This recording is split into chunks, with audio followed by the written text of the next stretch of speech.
स्वामी जी, हरिद्वार में श्रीमद् भगवत कथा का आयोजन आपके द्वारा हो रहा है, क्या कहना चाहेंगे? चेतन ज्योति आश्रम में गुजरात से, अहमदाबाद से मानसरोवर फाउंडेशन के द्वारा एक दिव्याति भव्याति आयोजन हो रहा है। 7 दिन ये कथा चलेगी। अभी आप सब को पता है कि अधिक मास है और अधिक से अधिकम फलम, ऐसे भी गंगा तक का तट है और गंगा का सानिध्य है। तब ये चेतन ज्योति आश्रम में 7 दिन तक भागवत कथा का प्रवाह चलेंगे और साथ में संत भंडारा, संत दर्शन, रात्रि कार्यक्रम, वो सब कुछ चलने वाला है। तो ये 30 मई से 5 जून तक कथा चलेगी और गुजरात से जो लोग आए हैं वो कथा का श्रवण करेंगे। स्वामी जी, जो ये मदमास चल रहा है, इसमें कथा का कितना बड़ा मतलब महत्व है? अधिकस्य अधिकम फलम है। यहाँ कोई कार्य करे तो 100 गुना स्वाभाविक बात से फल मिलता ही है।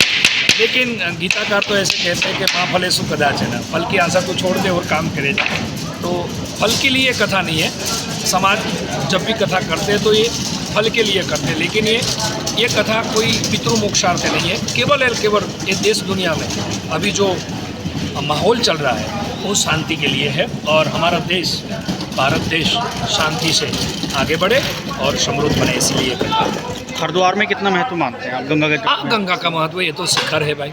जैसे कैलाश का महत्व है, ऐसे गंगा का भी एक महत्व है। हरिद्वार का भी हरि का द्वार है। जिसको हरि के पास पहुंचना है, पहले हरिद्वार आएंगे तो ही पहुंच पाएंगे। कि घर में जाना है तो द्वार खोलना पड़ेगा।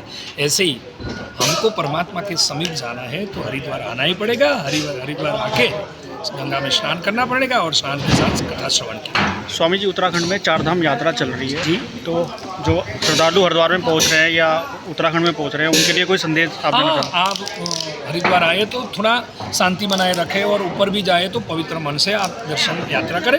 और जो सरकार ने गाइडलाइंस दी है वो गाइडलाइंस के आधार पर चलना चाहिए। अपने स्वार्थ के लिए कुछ नहीं करना चाहिए और आप पिकनिक मत पर आइए। मैं हर बार कहता हूँ कि उत्तराखंड की भूमि पिकनिक भूमि नहीं है, ये तीर्थ की भूमि है। यहाँ स्वयं देवताओं भी रमण करते हैं, यहाँ स्वयं प्रतिदिन देवताओं विचरण करते हैं। इसलिए पिकनिक पर आए तो मत आइए। आप पिकनिक के लिए शिमला जहाँ जाना हो जाइए।